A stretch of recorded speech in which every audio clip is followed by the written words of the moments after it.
Welcome Lund loyalists to John Lund Unleashed. Those watching on YouTube, on the John Lund Unleashed and Bay Area Sports Collective channels. Viewers on X, Instagram, LinkedIn, and Facebook, and Lundos listening to the podcast on Apple and Spotify. John Lund Unleashed, brought to you by Reapel Sports Medicine. Got pain? Check out our revolutionary stem cell treatments. And guys, if low T is bringing you down, Reapel Sports Medicine can put you back in the game. Now all juiced up and ready to go, here's Johnny. The biggest surprise is it's 7:56 and we're going. I've got to be out of here by 9 o'clock Pacific time today because I have some issues to deal with. So we're jumping early. So you never know. That's why you have to have your alerts on. It's John Lund Unleashed. Thanks for joining us, Bay Area Sports Collective and John Lund Unleashed. Please make sure you are subscribed to have those alerts on. Then you know when we go early or late. And please hit that like button as well so that the algorithm can go, hey, not half bad, y'all. Good morning. We normally go 8-ish to whenever, Monday through Friday, 10 a.m. on Saturdays we go on the show. We got a ton to get to today, which is another reason I jumped in here early. We'll do the roll call in just a second, but good morning, good morning, good morning. It is John Lund Unleashed right here on YouTube. Again, make sure you're subscribed. Make sure you have those alerts on. Hit the like button. Thanks for watching. Also on the Bay Area Sports Collective, please make sure that you are subscribe there. That's my show, John Lund Unleashed. Tom Tolbert, of course, the former Warrior, and my cohort on KNBR, Rod Brooks and Quality Hang, as well as Polymax Particles, and they'll be on later today as well, and with Creative Tony. So I'm sure we'll be talking all about the Warriors, all of us today, as I point out in the show cover today, Fixing the Warriors, episode 141. Also, you see the Niners schedule down there. We'll hit that up as well, plus Jordan Hicks. Do I have to ask again? Do I really have to ask again that he's out of the rotation with a 6.55 ERA and you're actually trying to contend in the National League West? I shouldn't have to worry about that, but apparently I do. So we'll get into all those conversations today as you look at the chalkboard here. Got stuff from Steve Kerr, the guys from TNT Debate. If you missed the quick schedule release show that I did yesterday before I had to pick up young son from the airport, we'll recreate that for you, and you can make fun of me for my win-loss. All I expect from you is if you would put your win-loss total so that we can track that as well. I shouldn't be the only jackass that throws my stuff out there. So throw yours out as well so that we can all have fun later on in the season when it all blows up in our face. So we shall see. So I'll get out to the roll call in just a second. If you're new around here, again, thank you for watching on any platform, but we'd love it if you're over here on YouTube. At John Lund Radio on X. Good morning to everyone over on X, Twitch. People are watching there too. LinkedIn, Facebook, whether it's my personal page, which you can join, John Lund, you can request, and I'll get right back to you, or John Lund Unleashed as well. So you can do either on Facebook. So good morning, good morning, good morning. And as I said, dominating today will be Fixing the Warriors. Warriors out. We'll get into that conversation. Off-season moves. We're already there. We'll just take a quick gander on some things there, and then we have an entire offseason to deal with that. JK is gone. There's no question in my mind. There was another story out again that, he's hogging the ball and this and that. Look, it's just not a fit. I'll explain.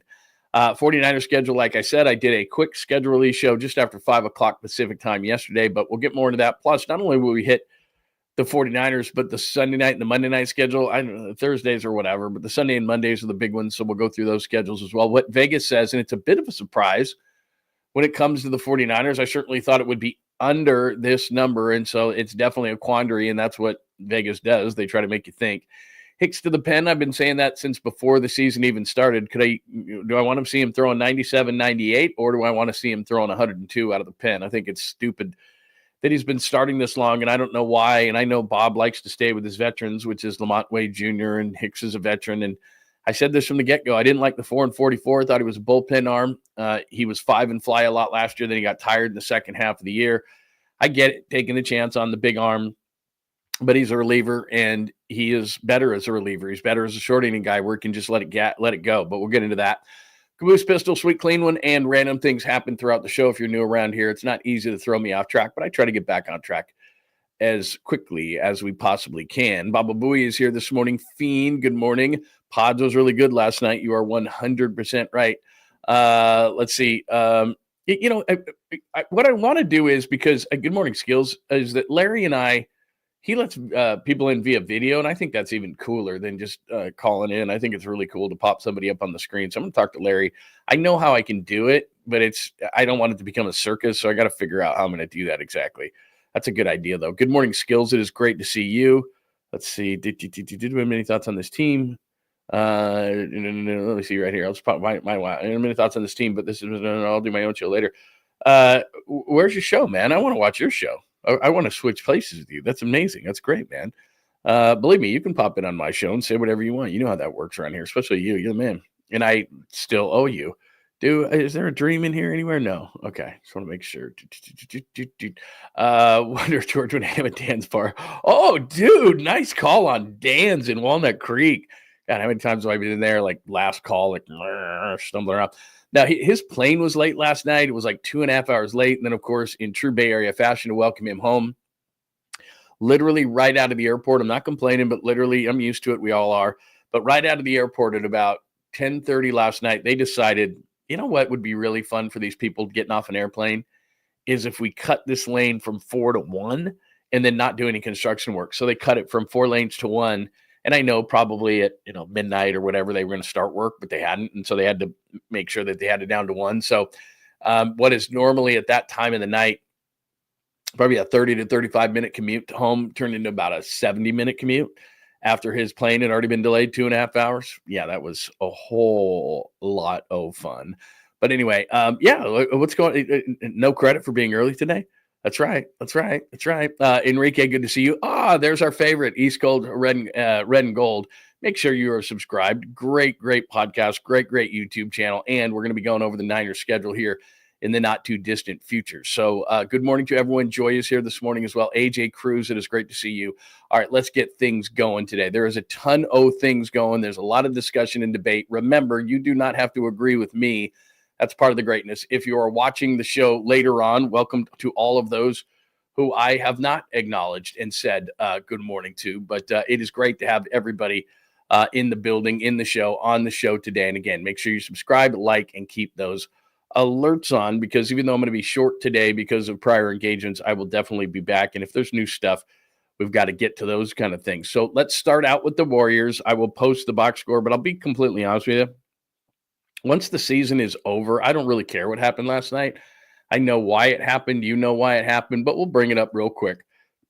Let's give credit where credit is due. Pod stepped up. It was just too late.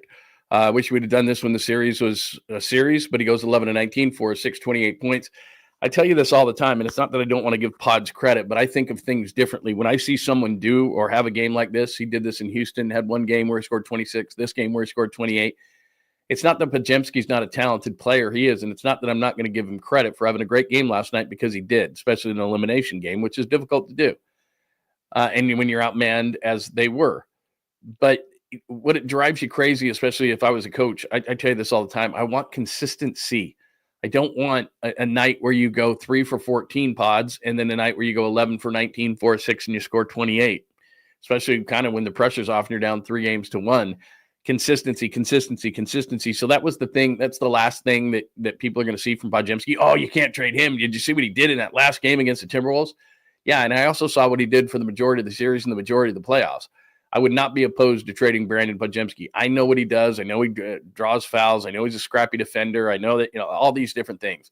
But I do know this through his first couple of years, he's wildly inconsistent with his shot. And you know what? I like trading guys when their stock is high. Look at players like Stocks, and his stock right now is high. If I can get something to help this team, because they have clearly one direction, Jimmy Butler's older, Draymond Green, Steph Curry, they're going to go for it next year. And I'm going to play a cut from Steve Kerr here in a minute. And I don't know that I've ever disagreed with something that Steve Kerr said more. I know he's got to say it because of his team, but it's the end of the season. You can kind of be honest if you want to be. But give Podziemski credit, but it was a little bit too late, and it drives me crazy. Inconsistency drives me crazy as a fan and as a media member. And I just want to see consistency. I tell you this all the time. Who's in the bank and who do I have to question? I have to question Pods. I don't know how he's going to or how his shot's going to go from one night to the next. And that's maddening for fans, for media, for everybody, I'm sure for him.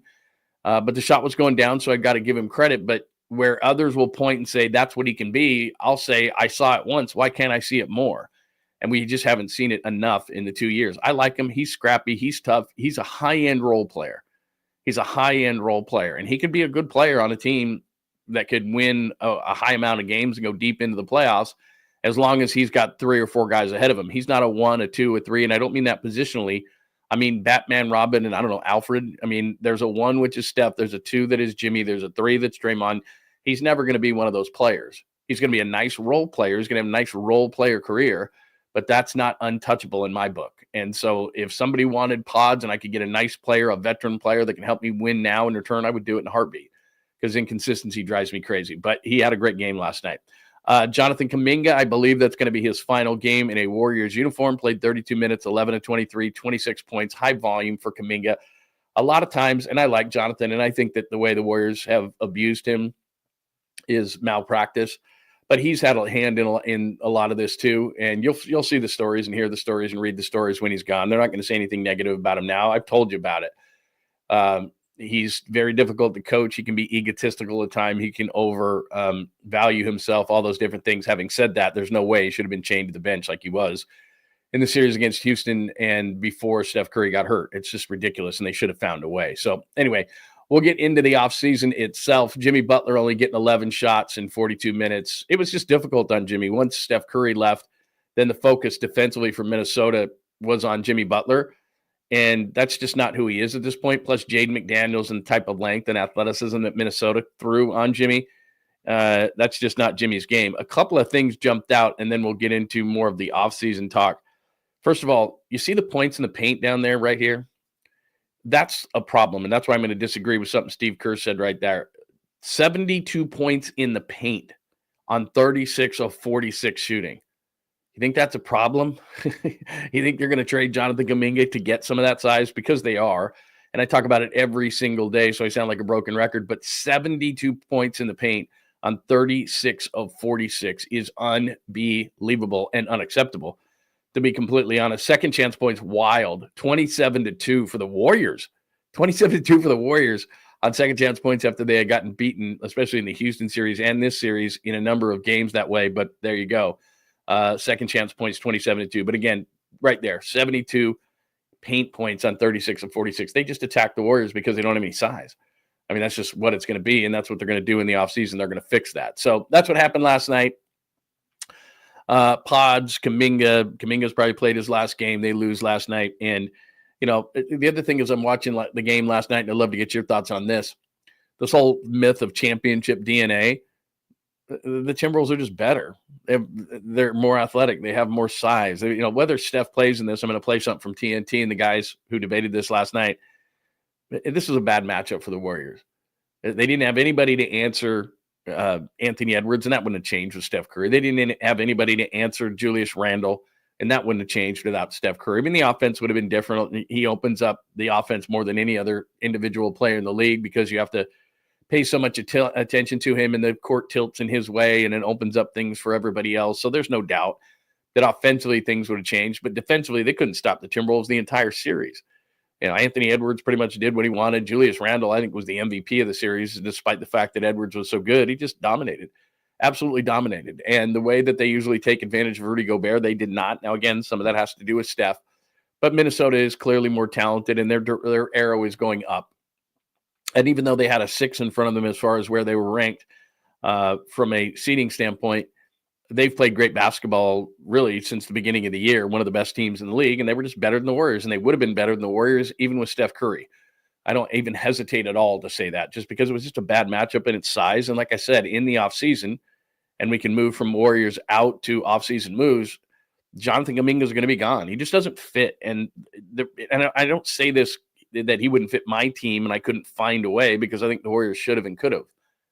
But what it is you ever had a boss, and for whatever reason, you just can't really put your finger on it from a chemistry standpoint. It just doesn't work. I've had that happen in my career. I was in Dallas, and I was running and owned and operated ESPN radio station, and I had a boss there. And no matter what I did, I ran the station and did Cowboys pre, half, and post, and hosted shows. And no matter what I did, this guy and I just could not get on the same page. There was a guy who ran the station before me who was very analytically driven and killed lots of trees and did lots of booklets and things like that. And that just wasn't me.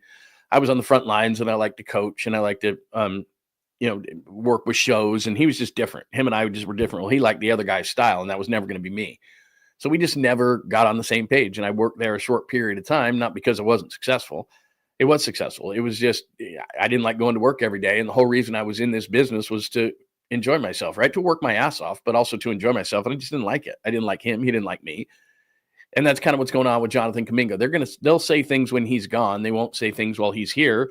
But they've just, chemistry-wise, it just hasn't worked with Steve Kerr. It hasn't worked with the organization. There's things behind the scenes that are going on, and the way his personality is, and all these kind of things. Like yesterday, it comes out that, they were pissed at him because he was pounding the ball when Steph Curry. Like, look, I love Steph Curry. Greatest Warrior of all time, one of the greatest players of all time. And I mean, it's just, he's great. He's on the court, off the court. He's everything you'd want in a superstar. But, Jonathan Kuminga has a certain style that he plays, and to get pissed off because maybe he didn't move the ball to Steph Curry a few times, whatever. Some within the organization are irked at Jonathan Kuminga. Well, you won't have to worry about it much longer because 72 points in the paint, the fact that they just, Houston, they got lucky to win that series in 7. This series, they were badly outmanned from a size perspective. And they're going to try to fix that in the offseason. Now, whether that's Miles Turner, who would be, I think, the ultimate goal, but I don't see why he would leave Indiana. He's a free agent at the end of the year, but why would you leave Indiana? The Warriors don't have salary cap space, so he'd want to have to come here. And I told you this yesterday, the players are more in control than they've ever been in professional sports, especially in the NBA. If somebody wants to go somewhere, generally speaking, they can get there. And the organization will help them, and I know they shouldn't do that, but they figure the guy doesn't want to be here, so we'll do our best to get what we can in return, and we'll just see what happens. I don't see Miles Turner doing that, but I could be wrong. I don't know him. Guys like Bobby Portis, Naz Reid, we just saw in the Minnesota series. He's a free agent. How big of a difference would he make? He's not a defender, but he is a stretch on the offensive end. So there's a number of guys. I think Lauri Markkanen, they'll probably restoke those talks. He signed a big contract in the offseason. I don't know if I'm the Warriors if I want to take that on because, like I said, on one end of the floor, he's fairly soft. Not a great rebounder for his size, certainly not a great defender, but he's a stretch. He can shoot it as a 7-footer from the outside, and that could help the Warriors. But size-wise, is he going to mix it up down low with guys like Julius Randle and Rudy Gobert and guys like that? Probably not. So I don't know how big is he going to cover Jokic? No. So, look, it's a difficult thing they have to do. And then as far as Giannis is concerned, that's everybody's, great catch is Giannis, unless Giannis wants to come here, and maybe he does. Maybe he loves Steph that much, and all the different reports that are heard and talked about is, he loves Steph and Steph loves him, and they've always wanted to play together. Maybe that's the case, and Giannis forces his way to the Warriors because just on the surface, and again, it's less and less about this, but on the surface, San Antonio with the 2nd and the 14th pick and all their young players, as long as they can get a salary to match, and have a big 3 of, Victor, Giannis, and De'Aaron Fox, plus all the, a lot of their young players. That makes a lot more sense. Milwaukee gets the 2nd pick of the draft and, whatever else from San Antonio, and Greg Popovich is still in the front office. So that makes sense. Houston certainly makes sense. And just as a general thought, with Dallas winning the lottery, and if Cooper Flagg's as good as he's supposed to be with Anthony Davis and Kyrie Irving, they might be better and probably are better than the Warriors. San Antonio, I think they're going to make a big move either for Durant or Giannis. They'll be better than the Warriors. Houston, another year seasoned, they'll be better than the Warriors, and I expect them to make a big move. Oklahoma City is already better than the Warriors. That's 4 teams. Denver, we'll see what they do in the offseason. They certainly need to. They could be better than the Warriors and were. So the Western Conference isn't getting worse. It's getting better, and the Warriors are getting older. But they're already committed to doing what they're going to do, which is stay in the luxury tax because they traded for Jimmy. So Jimmy Butler finishes this contract. This wasn't part of the extension this year. That's the next 2 years after this. So Jimmy Butler is going to be here for the next 2 years, which means they're going to go for it over the next 2 years. Steph's going to be 38 next season. Draymond's going to be 36. Jimmy Butler's going to be 36. They need an infusion of talent, of youth, of size, of athleticism. How do they do that? I think that Kuminga is number 1 on the list. I think Podziemski would be a guy that I would move. Look at that final game he had. He's a nice player, and he's a high-end role player, and I know the Warriors love him in his makeup and all those kind of things. I'm not as enamored, and if I can get a quality player who can help Steph, Jimmy, and Draymond, then I would do that. They've got to get Draymond off the 5. He's not a 5. He got tired in this series. That's great. You can say that you're the defensive player of the year, and that's fine. Played more under control this year. I think since Jimmy, I think he got some influence from Jimmy in that way. You can run white hot and still simmer and stay under control. Still always going to need to work on that, but he's a power forward. He's not a 5, especially in the Western Conference where there's so much size. So they're going to add size. They're going to use Kuminga to get it. Maybe they use Podziemski to get it, whatever the case may be. And that's the way it's going to go for the Warriors. And I just think it's going to be tough. I think this might have been their last best chance before the injury to Steph Curry. I don't know. Like I said, I still don't think they win this series against Minnesota, but the way that they were playing earlier, you don't want to peak too early, and that's kind of what the Warriors did. And then you hit the injuries and guys who stepped up. Like Moses Moody played in the fourth quarter, and he was mentioned in the postgame like, oh, it's great that Moses ended this way. They needed him earlier. He gets no credit in my book. He played in the fourth quarter when the game was a blowout. Congratulations that he hit shots when there was no pressure on. I don't know, maybe he can be part of a package. I like Moses Moody, but he didn't show up in the playoffs, and that's a bummer for the Warriors. So give me your thoughts on not only the game last night, the Warriors season. When you're this good, here's the problem, and I'll play Steve Kerr talking about this too. When you still have Steph Curry, when you still have Steve Kerr, when you have Draymond Green, when you're still these Warriors, I'm just speaking from a fan perspective, anything less than a championship is a disappointment because the clock is ticking on this team and they don't have much time. And so progress, I guess, whatever you could call this, progress, that's for teams who are rebuilding. That's for a team who hasn't been in the playoffs for 3 years. Oh, we got to the second round. Getting to the second round, if you're a Warriors fan, so what? You've had so much success, and as recently as 2022 had that championship, that anything less right now from this team, which employs number 30 still on it, is a disappointment. You can't help it. That's just the way it is. You have expectations that are sky high, and so if they don't reach them, it doesn't matter. Oh, they got better. Oh, that's cool. They got Jimmy. The next 2 years, whatever. The West is going to get better, not worse. And so is the East. Cleveland, I think, is going to add something to the things. It's not going to be easy to win a championship, and you're going in the wrong direction from an age standpoint. And so you've got to play the 82 because of finances, and the 16 is a sprint. It's really difficult, and teams are going to get better in the West. San Antonio is going to be better. Houston's going to be better. Dallas is going to be better. OKC's on the upswing. Minnesota's on the upswing. The way that they played. They're I told you this at the beginning of the series. They're a 16 sprint team, not an 82. Julius Randle was a mother in this series. So anyway, give me your thoughts on this. Here's Steve Kerr. And like I said, I just disagree with what Steve said here in terms of whether they would have won it with Steph or whether they would have been a championship team with Steph. Here's what Steve said about it post game. I mean, I don't even have to think whatever. I know we had a shot. I know we could have gone the distance. Maybe we wouldn't have, but it doesn't matter. Again, everything in the playoffs is about who stays healthy and who gets hot. Are you playing well at the right time? Do you have multiple guys step up in key games, make shots? And do you have good health? And, you see it every year in every series. And so there's a little bit of luck involved, and we, like I said, we've been on both sides of that, and it's just part of it. He said we would have had a shot. With their lack of size, no chance. There's just no chance. You look at teams, and it's almost like when you're dating someone, and it's not finding out. It is to a certain extent. It is finding out what you like, but more so it's finding out the flaws and the negatives. And it's like, can I live with this? No, I can't. Can I live with the snoring? Can I live with the snorting? Can I live with this? Can I live with that? Can I live with, that's what it comes down to. And you're eliminating things. And then when you find that person that doesn't annoy you so much, then you probably marry that person or have a long-term relationship with that person or whatever. But it is about finding those things. And the other team is trying to find your kryptonite. They're constantly poking. Well, for the Warriors, it was just lack of size.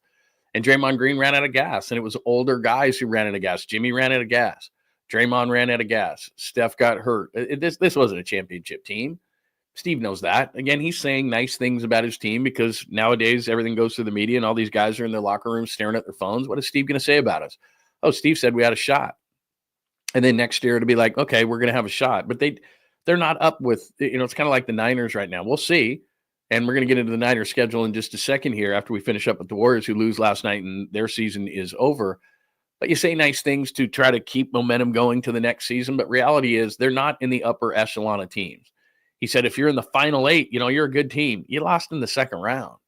You were a play-in team. And that was when that was on after February 6th where Jimmy Butler was hot. And the assumption would be well, we have Jimmy for the whole season. We're going to be really, really good. We'll see. We'll see. But that's not how it works. Momentum doesn't go season to season. You see how many players that what kind of moves you can make in the offseason. And I expect them, like I said, to be aggressive for size.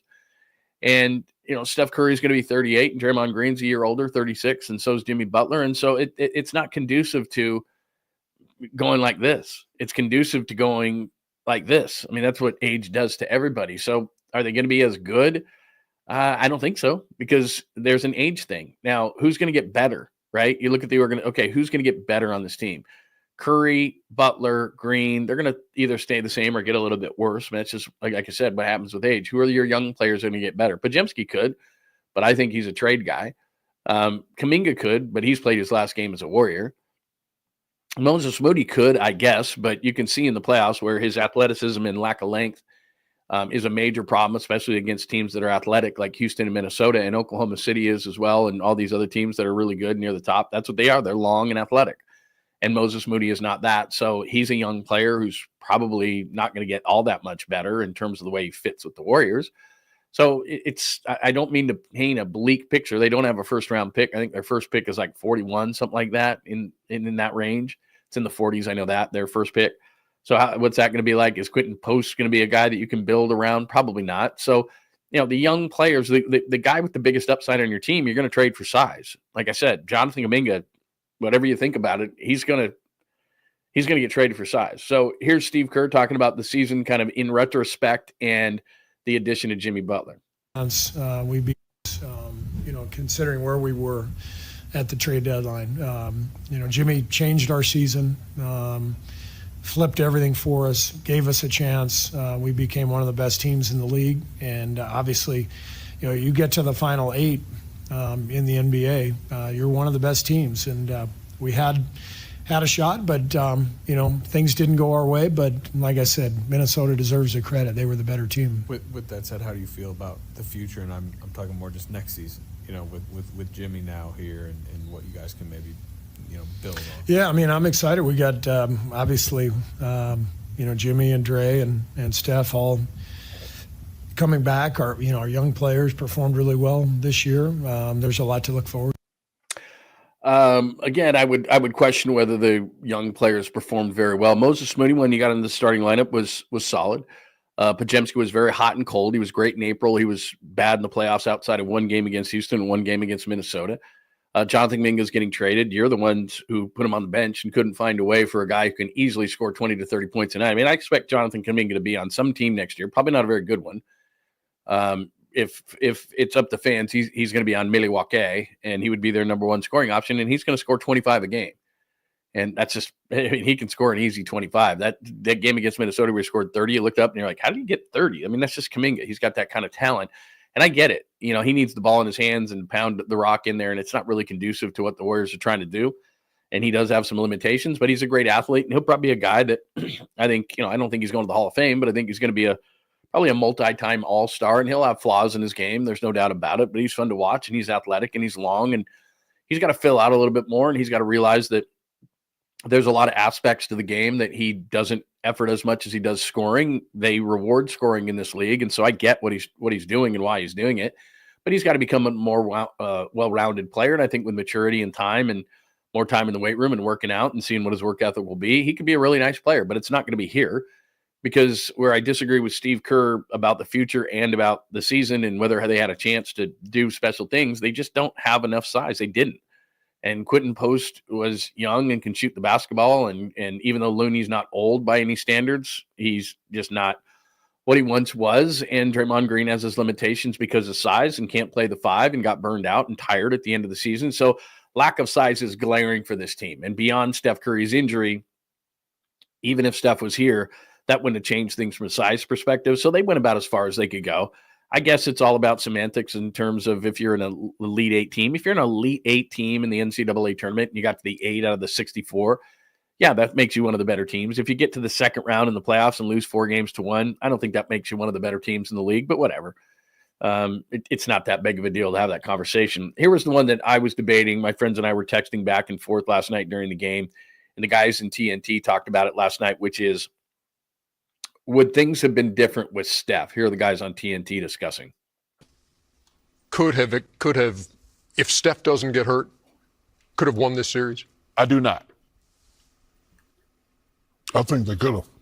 Well, they could have. Yeah, they could. Yeah, I think it was very viable. Yeah. I think it's very viable Definitely. because The way that everyone was guarding Steph Curry in the playoffs made it so easy. The overall extension of denial, meaning I don't care where the basketball is, I'm just going to stay with Steph. Well, you think so that allows everyone else to. That's an unusual defense. Hold on, but I'm saying, you think Minnesota would have played them the same way the Rockets did? They were. That's why they lost game one. They were playing them like that. And then they got up. They got up 15, and he got hurt. Steph at that time. Steph is the one dynamic player that can take over a game. He hasn't really been Steph this whole playoffs. Houston did the little trickery defense. He had to be a regular player. But Minnesota started with the same trickery defense before he was hurt as well. But to answer Ernie's question, if he's healthy, he can give you one of those games with 30, 40, 50, and it could change the series. So to answer your question, I think if he was healthy, they definitely.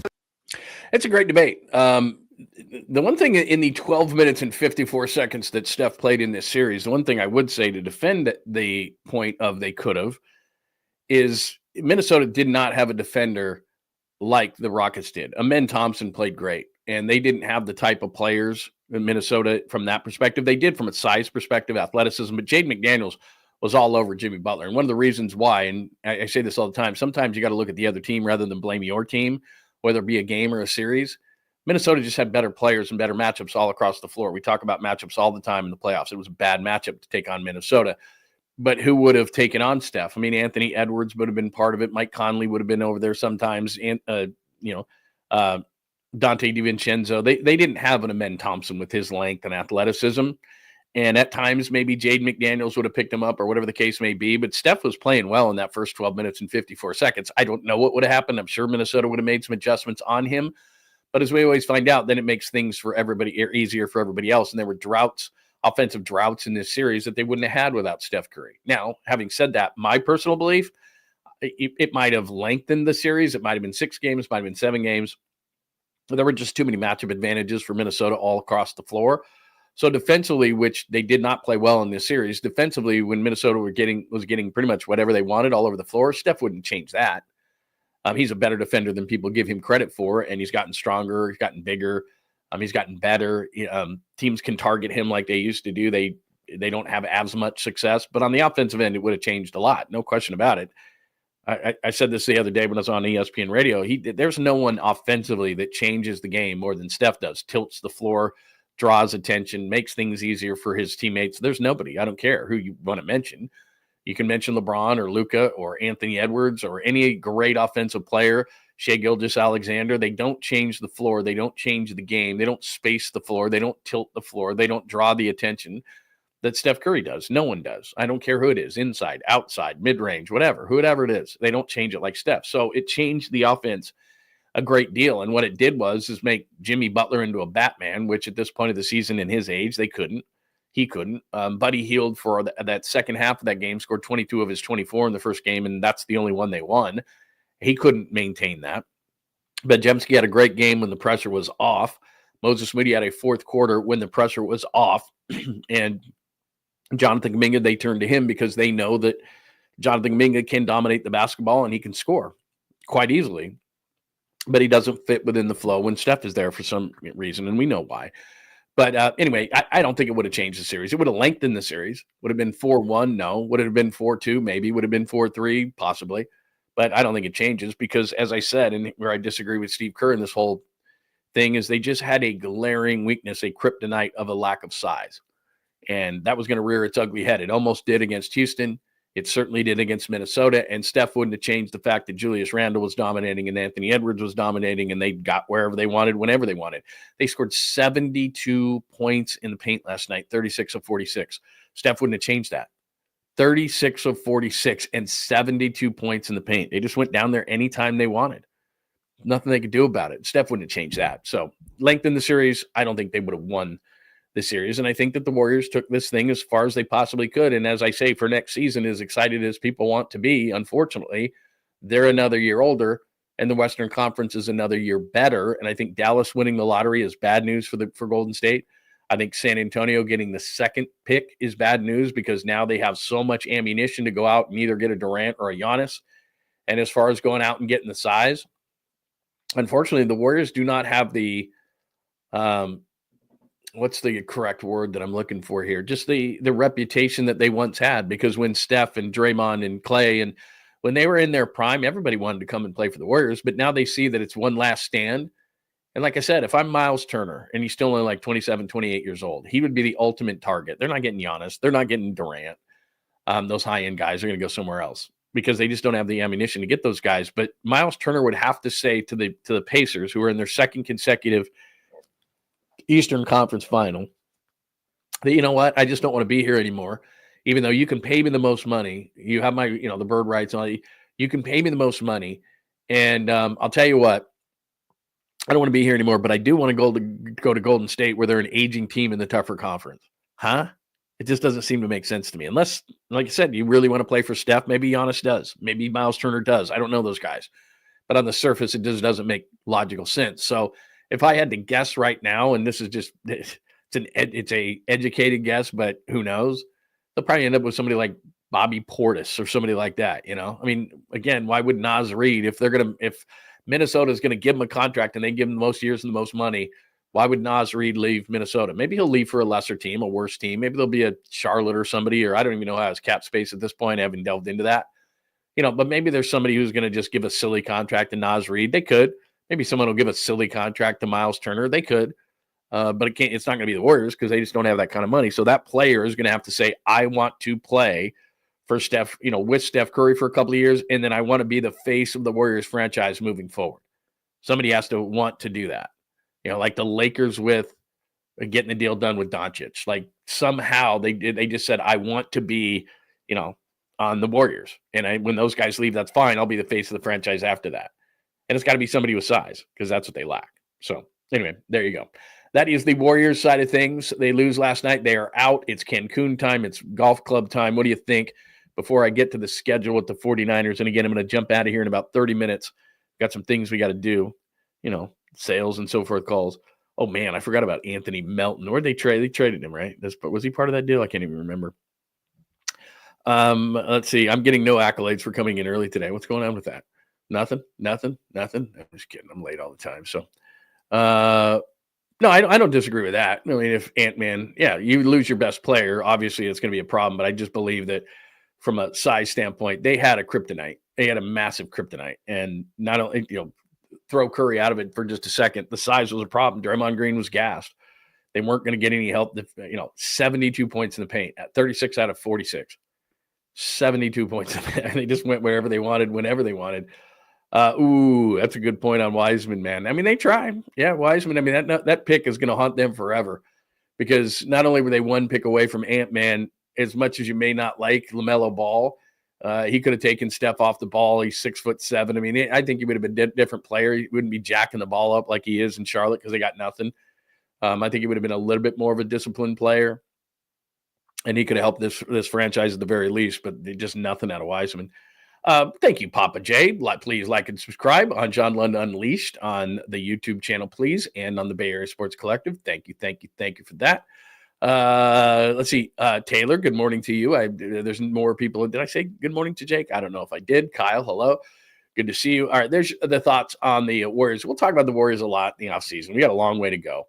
A little bit of talk about them today and their future, but believe me, we'll do shows on the Warriors and we'll get more specific, and I'll write things on the blog at johnlundunleashed.com, which, by the way, we have archives of shows, podcasts, all those different things, merchandise, social media, and the blog. And I have not written the offseason blog. I actually titled it and started writing it last night. Haven't finished it, but I'll have it up later today, a more extensive discussion about the Warriors in the offseason. All right. So I did this yesterday. We did a short show. Let's flip over to the 49ers, where we are on the chalkboard right now. So episode 141, Warriors out, offseason moves, JK gone. That's going to be for size. 49ers schedule. All right. So I did a short show right after 5 Pacific yesterday. Please have your alerts on and you would know. And I sent this tweet out right at 5 o'clock as the 49ers send that over. So there's your schedule. At Seahawks, I'll unveil my picks in just a second. So at the Seahawks, I've never seen a schedule in which you played the team for week 1 and week 18. That's wild to me, and how vastly the teams are going to change and injuries and all those kind of things. But Seahawks, and I'll get more into detail in just a second on these. at the Seahawks, at the Saints, Cardinals, Jags. It's the easiest schedule in the league by a mile. And so I'm going to give you those numbers in a second before I unveil my stuff. Plus, we're going to talk about Monday and Sunday night. Thursday night's kind of a joke, but Sunday and Monday night we'll get into. But there you go. The tough stretch, quote unquote, the tough stretch. We'll start with week 5 at the Rams. Then you got to go all the way across the country against the Bucs. Then the Falcons, who I think are a bit underrated. It's going to depend on what Michael Penix does, their quarterback. But I'll get into that in a minute. Then it's DeMeco Ryans and the Texans. And then as bad as I think the Giants are still going to be, and at that point, maybe it's Jackson Dart, maybe it's Russell Wilson, Mr. Unlimited. You still have to go to New York, which is a long trip. And then you get the Rams and the Cardinals, which are in division games. So the key stretch is 5 to 11. I think it's pretty obvious there. You play the Rams twice in that time. You play the Cardinals in that time.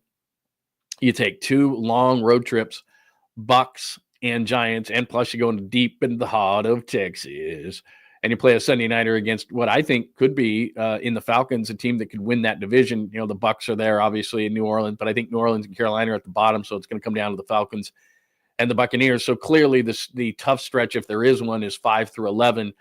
But if you really look at this thing, the Rams are the only team, unfortunately for you season ticket holders, that made the playoffs last year, and they just have one of the, some of the easiest stretches in the league, and their schedule is the easiest. In fact, let me show you real quick here. Let me share my screen with you and show you just how easy the schedule is. Let's see here. Where's that ESPN thing? That's the. Let me see here. Sunday night schedule, Monday night schedule. Is this the one? I think. Hopefully, this is the right one. No. Yeah, right there. This is a graphic from NFL.com. Let me change something here. Hold on just a second. I don't like when I'm off the screen. I like when I'm talking to you. There we go. See, there's me. There's you. All right. So let's look at this graphic here. You can see, as it says there, 49ers strength of schedule, 4:15, 32nd. You can see right there, 5 primetime games. The most is Kansas City, by the way, with 7. So they've got the easiest schedule in the league, 32nd. Now, does that mean it's going to be the easiest this year? We'll see.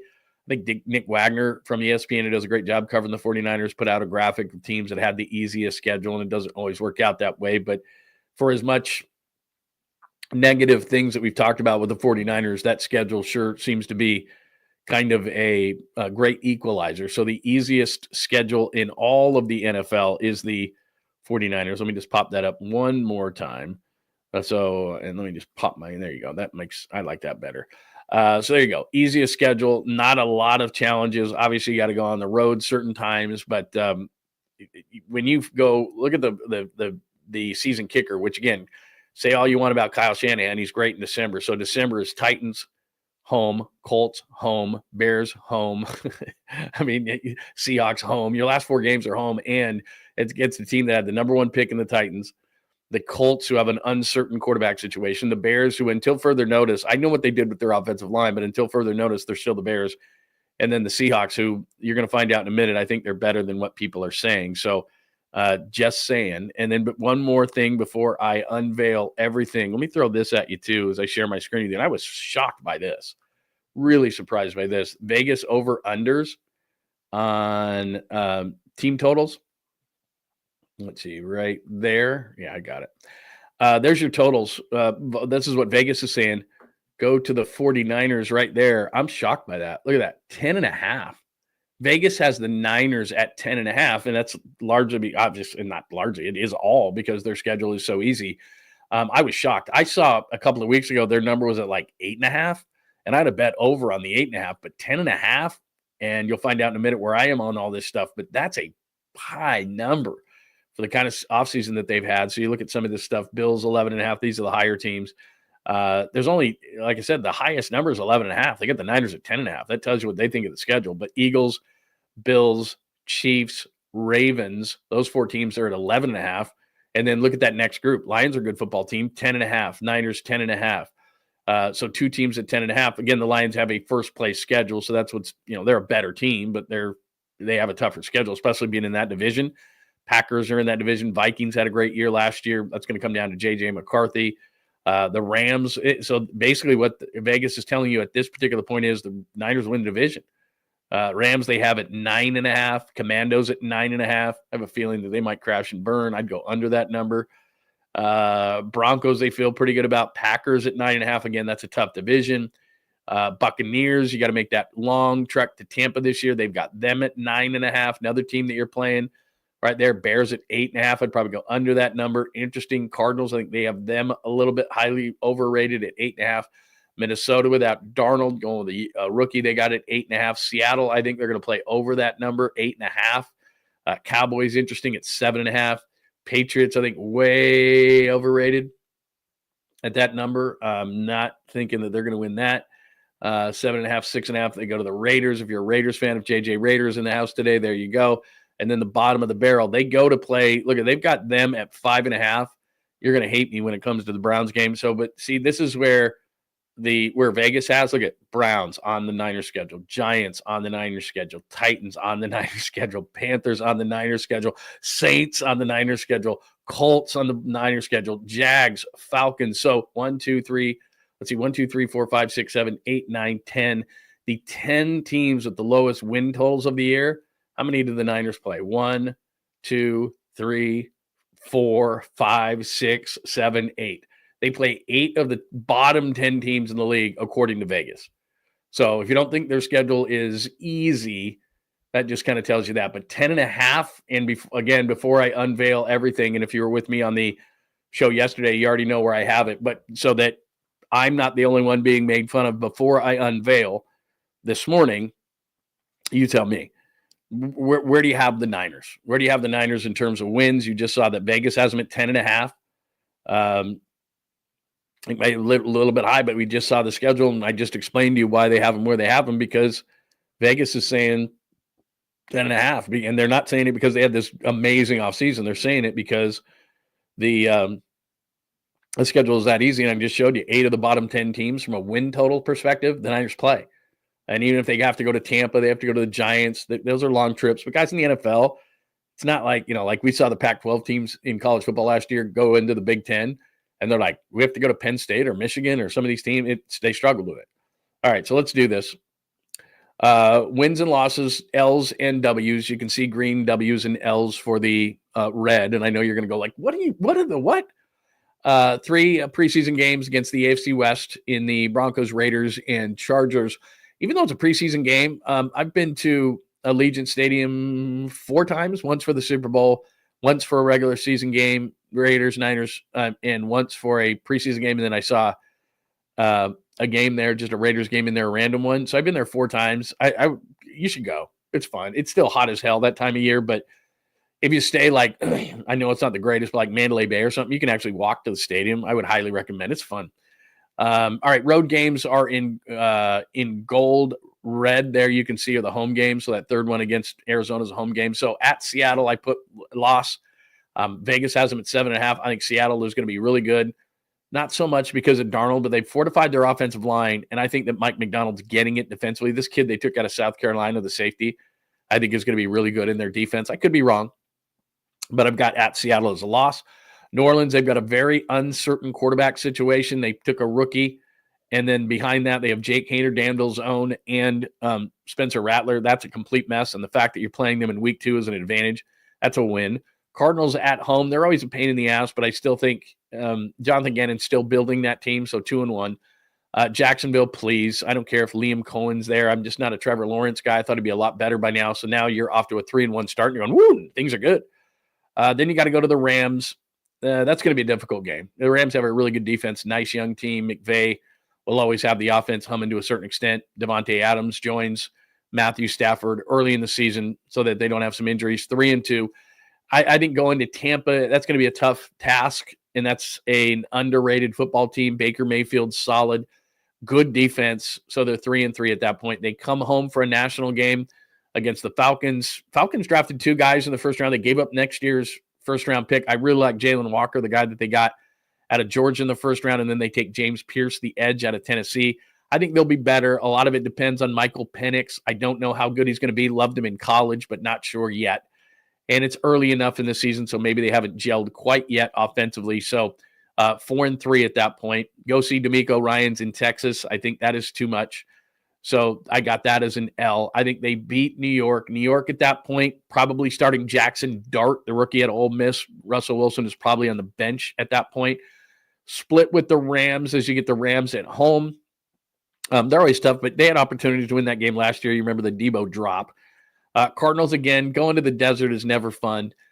Bryce Young, they pick up the rookie from Arizona, the wide receiver McMillan. They're still a mess, especially defensively. They're not losing that. Now, here's where you could take exception with me against the Browns. We just saw that Vegas has them at 5.5 wins as the lowest number, tied for the lowest number in the NFL. I don't know. This one feels like to me, and maybe that's just because I got the taste in my mouth from 2 years ago when Cleveland dominated. Remember, Debo was talking trash before that game, and then he gets hurt on like the first play of the game on like an end around, and they lose that game. And defensively, Jim Schwartz just, I don't know, he seems to kind of have the Niners number. That makes no sense, picking Cleveland over the Niners. But I don't know, they just have one of those games every single year, one or two of those games where you just go, how the hell did they lose that game? And so that's my logic behind it. It's not really good logic, and maybe I'm wrong in that one, but I don't know. It just feels like one of those weird games they lose and you just can't explain it. Bye week, which that is so wild. That is so late in the year like that. You'd rather have it, if you had your druthers, you'd probably rather have it like after Texans or something like that. Like, what are you, 8 games in, midway point, but really late. And they could be banged up by that point of the season. But then you hit December, and this is Kyle Shanahan's hot spot. Cam Ward, I'd rather play early in the season as the number one pick. He's going to make mistakes. I'll be honest with you. I could be wrong here. I'm just not a huge Cam Ward guy. Had a great year at Miami. Played at Washington State for a couple of years. I think he was barely draftable, even though he was a good player. He wasn't a great player. All of a sudden plays at Miami in a high-profile program, and he's the number one pick. I don't see it. I don't mind him, but I still think Tennessee is going to take a minute. So they win that game, and it's Kyle's December. The Colts could have Daniel Jones starting at that point. I think Anthony Richardson will have worn out his welcome. So I think they're going to beat a Daniel Jones at home. The Bears, to me, they did a nice job fortifying the interior of their offensive line. They've got a lot of talent. Caleb Williams is an incredibly talented kid. He hasn't obviously reached it, but he was getting beat up. And so the Bears said, okay, we're going to bring in offensive lineman. Ben Johnson is their head coach, comes over from the Lions. We'll see what kind of a genius he is. He's seen that way. But until further notice, the Bears are the Bears. Now, that could change by December 28th, clearly, but the Bears are the Bears. And then this is another one along with Cleveland that you could take exception with me, and I totally get it. That's a home game against Seattle. And for some reason, I think Seattle's going to be a 10 or 11 win team. I just think Mike McDonald is that good. Now, what's interesting about them is they lose DK Metcalf. They lose Tyler Lockett. They lose a lot of guys, but they fortified their offensive line. I think they're going to run the ball a lot more. They have Ryan Grubb, who was a college offensive coordinator. They bring in, you got Clay and you got Clint Kubiak. So you got Clint Kubiak as their offensive coordinator. They actually drafted a kid from Alabama to play fullback. So they're going to try to mimic the 49ers in terms of what they do. Kenneth Walker. They won't have the receivers they've had. Remember, they added Cooper Kupp. I think the thing about them is I think they're going to be really good defensively. I could be 100% wrong, but Mike McDonald's pretty smart. I said the safety out of South Carolina that I really, really like, they got in the second round and traded up for. I just think this is a good young defense, and they're going to be pretty good defensively. So that's probably wrong, but I have it right where Vegas is, 10-7, 10.5. Vegas says is the Niners over-under, which is amazing. But again, it's not so much related to their team as much as it is the schedule. I believe the 49ers are going to score points. I'm questioning. The defense scares me. It comes down to, CJ West inside and Collins, Alfred Collins inside, the rookie from Texas. What are they going to do about the secondary? Can Nick Martin? I mean, they need so many rookies to step up, especially defensively. Mikael Williams, that whole defensive line, 3 of those guys on the defensive line are rookies. Nick Martin on the second level.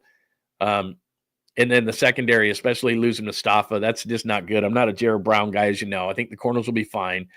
I do think Renardo Green takes a step up with Demo Lenore, but those safeties scare the hell out of me. So I like having Robert Saleh around, and that's great, and that's good, and that's dandy, and all those kind of things. But he can only do so much with the talent. So the defense scares me for the 49ers. They will score enough points. Can the defense be better? The special teams has got to be better. I like Brant Boyer. He seems like a special teams coach. He sounds like a special teams coach. He looks like a special teams coach. Is Jake Moody going to cost him games again? I don't think they'll make the boneheaded mistakes that they did when Brian Schneider was the special teams coordinator. And I get it that it's not all his fault, but they just had so many mistakes that they made last year, and they can't be that bad again. So I'll take that off the screen now, and you can make fun of me. But the only thing I ask is, okay, smarty pants, what do you got? How many wins do you have? What do you think? How is it going to work out? I got 10-7. You can question me on that Seahawks loss at the end, no doubt. You can question me on the Bears loss, no doubt. But then on the flip side of things, I gave them the benefit of the doubt against the Bears. I did have them going across the country against the Bucs, a solid team, and losing that game. That's a long road trip. They could definitely win that. But I think they're going to be in the range of what Vegas says. And I didn't even look at the Vegas number before I did it. I never put a ton of thought into it. I just look at a schedule and I just put win, loss, win, loss, win, loss. And there's always that weird loss that they have. And they'll win a game they're not supposed to win, that kind of stuff. And then the difficult thing about playing the fun win-loss game that we do every single year when the schedule comes out, win-loss, win-loss, win-loss, win-loss, is we don't know injuries. I mean, if you'd have said Steph Curry gets hurt before the Minnesota series, what if Steph plays the Minnesota series? Like, we know injuries are everything.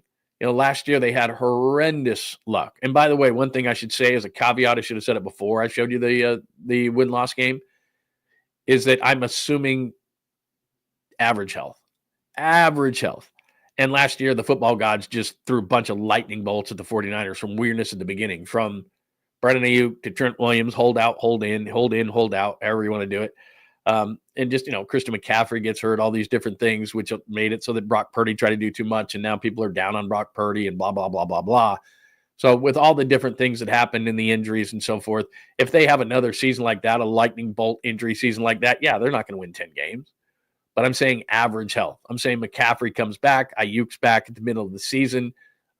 Obviously, Brock doesn't get hurt because I don't want to see Mac Jones, all those kind of things. By the way, there's going to be a Mac Jones story because he can talk the talk. He just can't walk the walk, that people are going to say, oh, my God, this guy.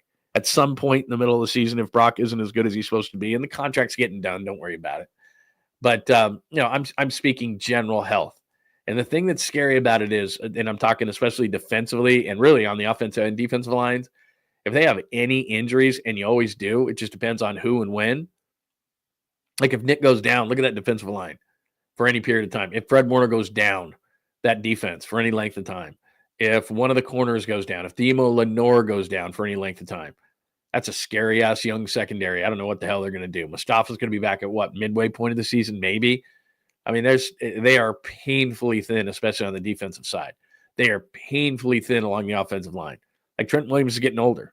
Trent's awesome, but the reality is if Trent gets hurt, they had Jalen Moore last year as a guy who gave him some depth. I mean, who's your left tackle? Spencer Burford. You're going to move McKivitz over there and put, who are you putting on the right side? They didn't get to the offensive line. And I know they've brought in a couple of veterans, but it's, you complain about Brock Purdy all you want, but when he's getting constant pressure and when the center's on his ass and when, they just don't have any depth along the offensive line, any depth. And so somebody gets hurt on the offensive line, somebody gets hurt on the defensive line. I know that's a lot for a lot of teams. It's like that, but they are painfully thin defensively and on both sides of the ball on the lines in the trenches. And they can't afford anything like that. So yeah, that can be the great equalizer to whether they stay healthy or don't in terms of winning anywhere from 6 to 10 games. They could be a 6-11 team again. There's no doubt especially if the injury bug hits, but Vegas has them at 10.5. So give me your thoughts on what you think as far as the 49ers. I have them at 10. Let me go through this with you. Am I blurry on anybody else? Am I blurry? I would hope that. Am I blurry on the screen? Let me see here. Hold on a minute. Let me. Since you said I'm blurry, let me see if I am blurry at my house. I am getting a low signal on the screen, which I shouldn't because I am hard-lined into this whole thing. So I should not have a problem as far as looking the way I look. But let me just see here. Sorry, I don't need to be doing this. Are you really running an ad on my very own channel? You're gonna watch this stuff? Hang on a second.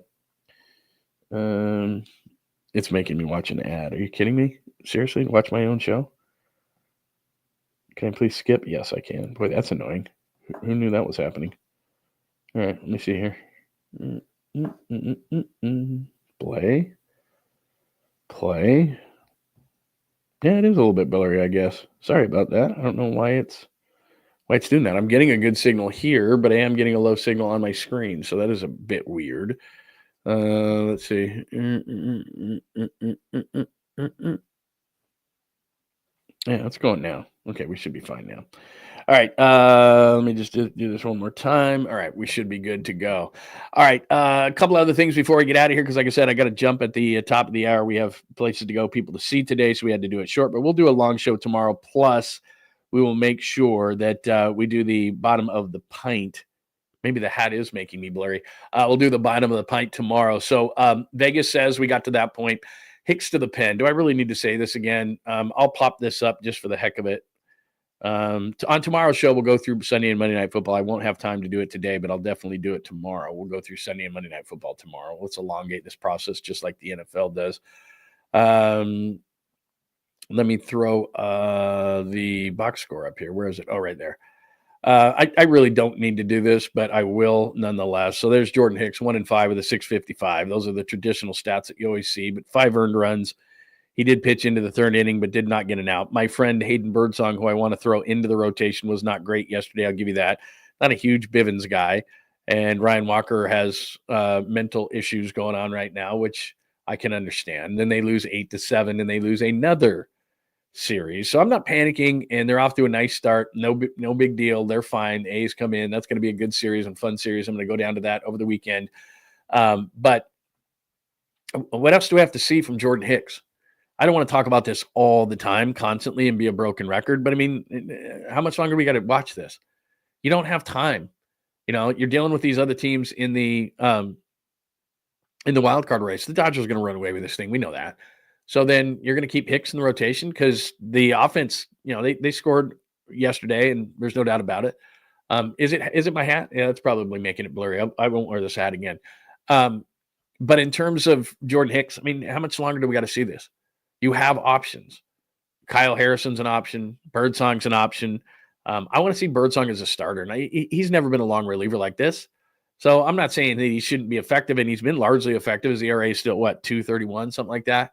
But I'd like to see him as a starter. Let him start a game. I know he's had a couple of rough outings out of the last few, but I still think that dude's a starter. He's got the mentality for it. He's, it's very frustrating to watch Jordan Hicks go out there, given the fact that not only is it Jordan Hicks frustrating as a starter, but Jordan Hicks could be in the bullpen throwing 102 miles per hour. There's a better role for him.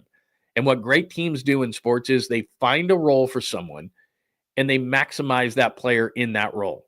So one player, you see teams all the time, especially bad teams, they'll put players in situations that don't fit or aren't the best for their fit. And then they go to another team, and then the team does put them in that right situation. And then somebody goes, oh, that's what they should have been doing. That's what bad teams do. They don't maximize players in their right situation. And that's what the Giants are doing with Jordan Hicks. He's not a starter. He could be a really high-end, high-leverage reliever. Might as well just put him there. And Birdsong's a starter. Birdsong's a starter. Hicks is a reliever. Hicks could be throwing 102 out of the pen, and add him to Randy Rodriguez and all the different guys you have in the pen. And you know what you also can do? You can trade somebody now out of the pen, and you can try to get a quality first baseman. Not the shit that you have going on right now. Like the organization right now, all due respect to Buster Posey, and it's early in the season, so it's tough to trade. I understand that. You have an excess of relievers. If you reestablish Jordan Hicks in the bullpen, now all of a sudden you have an excess of relievers. Everybody loves relievers. And you throw a young player and a reliever, and all of a sudden you got a first baseman because that situation's a complete joke. So you're not maximizing Jordan Hicks. You're not maximizing Hayden Birdsong. You're not maximizing Kyle Harrison. Like, there's guys there, and there's guys in the minors having great years. You don't have to do this. You're not short of pitching. You don't have all day. And tomorrow we'll do this on a Friday edition. We're past the 40-game mark, so that's the quarter pole. It's not early anymore. It's not early. Start making moves. Quit running guys out there that aren't productive. Stop with Lamont Wade Jr. You're a quarter of the way in the season.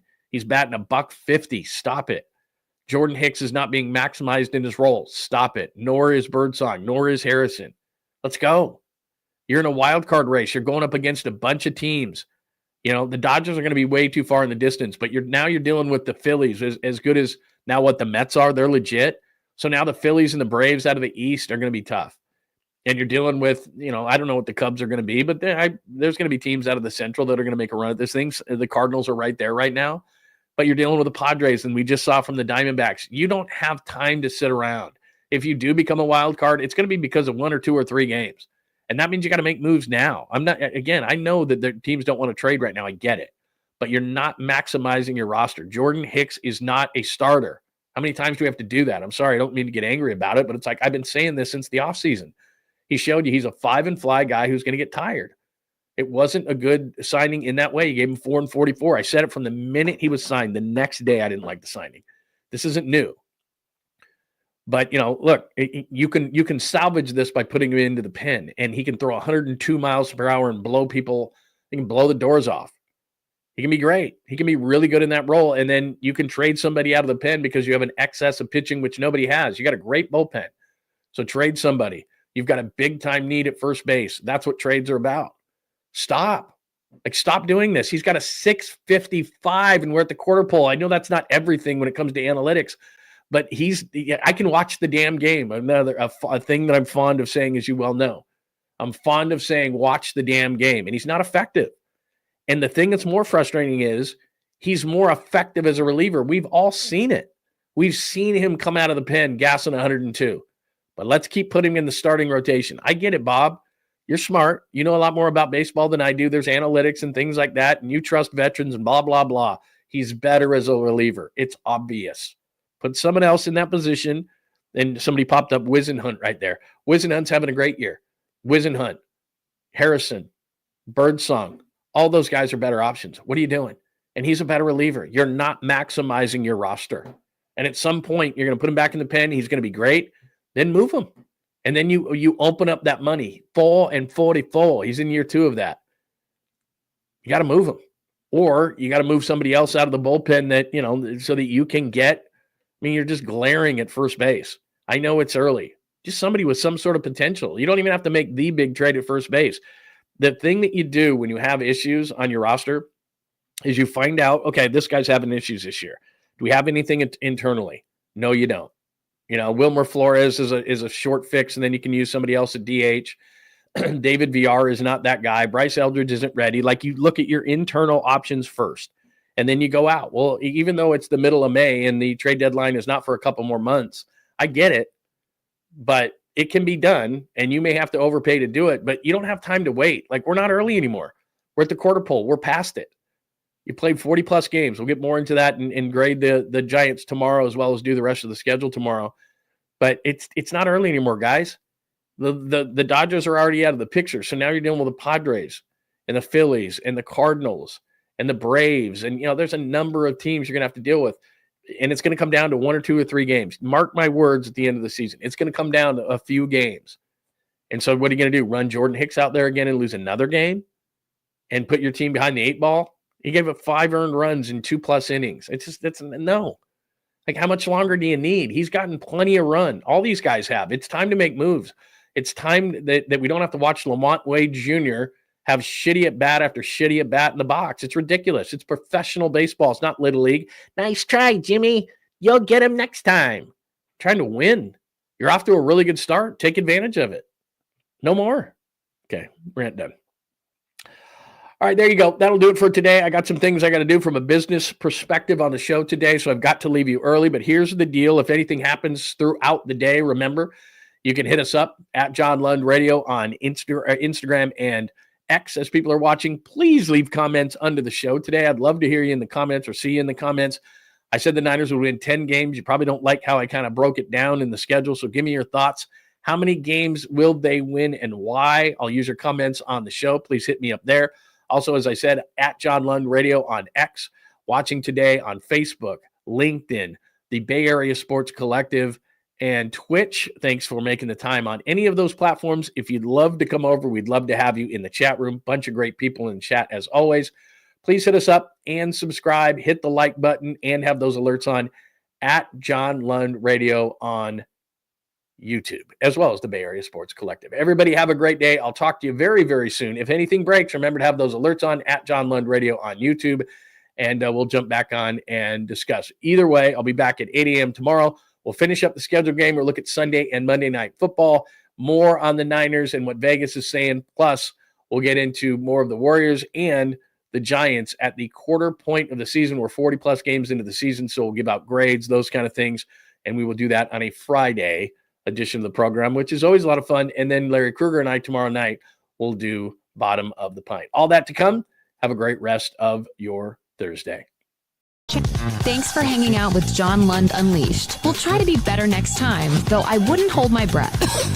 Please like and subscribe on the John Lund Unleashed Pod YouTube channel. Watch live shows weekdays at 8 a.m. on YouTube, Instagram, and X. And make sure to have your alerts on for shows throughout the day or night. All things Lund can be found at johnlundunleashed.com. johnlundunleashed.com. Goodbye!